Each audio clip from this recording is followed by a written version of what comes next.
Wasn't even the first round draft, Sam Bowie. I don't even know who that is, right? Sam Bowie. So he went from all of that adversity. He kept fighting and fighting. He didn't win first year. He didn't win second year. They ready, warrior.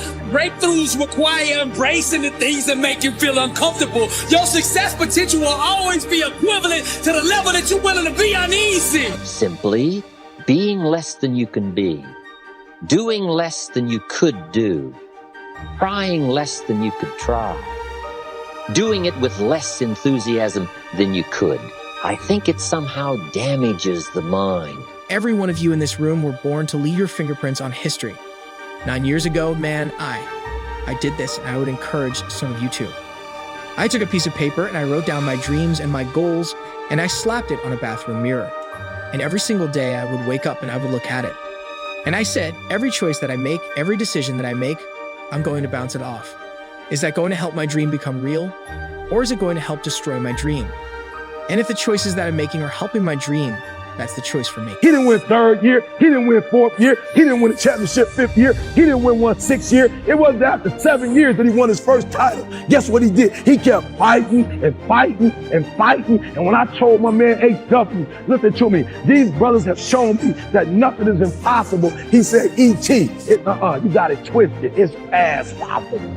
Are you hearing what I'm saying? Revolutionize my life. He said it's past possible. See, this is the thing you gotta understand. When somebody say impossible is nothing, you still talk about two double negatives. You talk about a negative here, nothing. A negative here, impossible. He said you got it twisted, Eric. It's not impossible. It's not that nothing is impossible. It's past possible, meaning that there's no way you can't do it. Oh, you're not hearing me. And when he said that, it changed my thought process, because I'm gonna keep it real with you.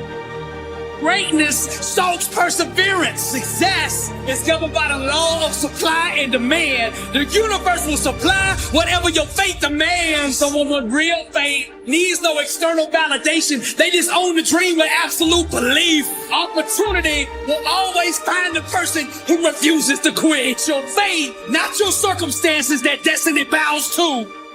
Those brave enough to dive into the dark unknown to achieve their dream shall see the world begin to move and shift to bring about the circumstances required to call that dream out of the abyss and into the light. I'm Dr. Billy Allsbrooks, and I am blessed and unstoppable. Motivational art. Welcome to the Louvre. Impact 1 billion. And to God be the glory. It's past possible. Oh, you're not hearing me. It's past possible. Meaning that not only can you do it, you're going to go way beyond that. It means that the probability of you doing it is greater than you not doing it. You're not hearing what I'm saying?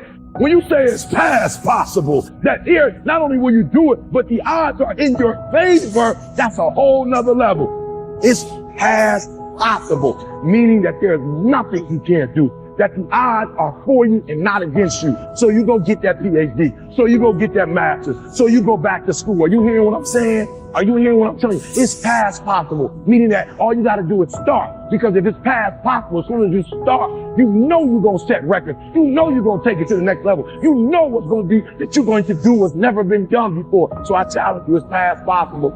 If you're going to win the fight of your life, you can't be afraid to fight. On my tombstone, I want the epitaph: be ashamed to die until you have scored some victory for humanity. And a victory for humanity is not a victory for yourself. It's not statues. It's not your name. It's just humanity's better off. Any of us, I think, should want the world to be a little better off for you having lived in it. That doesn't mean people praising you, not even about that. But what do you have to give with no expectation of return? No one ever told me that I had to search for meaning in life. Many people look for meaning in life as though it's going to be under a rock or behind a tree. And I'm thinking to myself, you have more power than that. The choices we're making are destroying our dreams. That's not the choice for you. You have to learn to become mission, goal, dream oriented, and not in the moment impulsive oriented. It's like when you look in a rear view mirror. When you look in the rear view mirror, the words "read things in the mirror" are closer than they appear. And I need every one of you young men and young ladies to understand that your dreams and your goals, they're right there in front of you. They are closer than you can imagine or even think about a dream. They're right there. That isn't true. Nothing has to give. But at any given moment, at any given time, so for example, if I'm at the gym crushing weights, during that moment, my business is suffering, isn't it? Because I'm not involved in that endeavor at that time. That's just common sense. So please stop beating yourself up when one area is going great and another area at that time is maybe leveled out or is actually in a plateau or is even going downward. It's okay.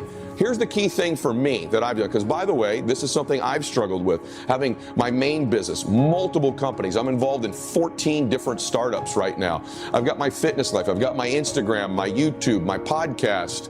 I've got a family. I've got my fitness side of my life. I've got my philanthropic stuff, my foundations. I've got my jet. I've got pilots. I've got all these material things that need taken care of. 4 different homes, right? And then hundreds and thousands of people who depend upon me. So if I was seeking perfect balance in my life at any given time and I beat myself up because I didn't have it, I'd be a mess. I'd be a wreck. It damages our self-image. Because here's what I've discovered happens. The minute you turn this around and start extending yourself, it isn't the value you get from extending yourself that's the greatest value. It's how you feel about yourself that's the greatest value. Because see, it's not what we get that makes us valuable. It's what we become. And part of becoming is to see what all you can become. See what all you can do. See how much you can earn, how much you can share, how much you can start, how far you can reach, how far you can extend your influence. Now, that kind of commitment to philosophical thinking about attitude and about activity, we call this the potential for life change. I don't care if you're in the 7th grade or up to the senior right now. What you want to become and what you want to achieve, it's right there. Things in the mirror are closer than they appear.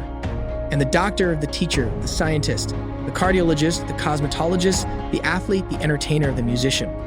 Whatever it is that you want to become, it's right there in front of you. But the choices and the decisions that we make are going to matter.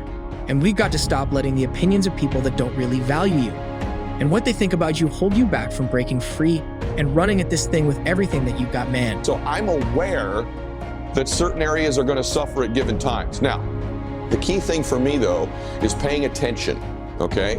Here's what I'm learning to do better. I can't even honestly tell you that I've perfected this craft, but let me tell you what I think I do well.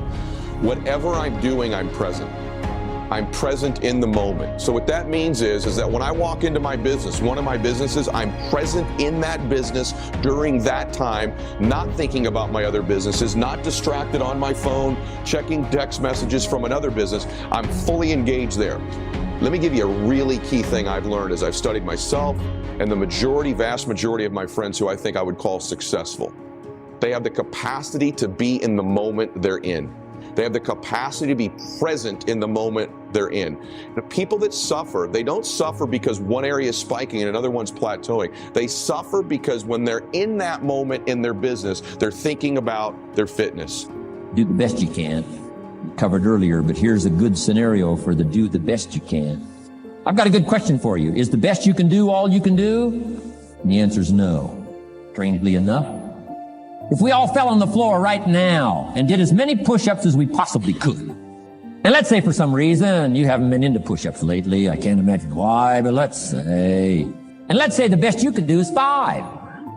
And you look up at the rest of us and say, hey, 5 is the best I can do. We can tell by the look on your face that's probably true. 5 is the best you can do.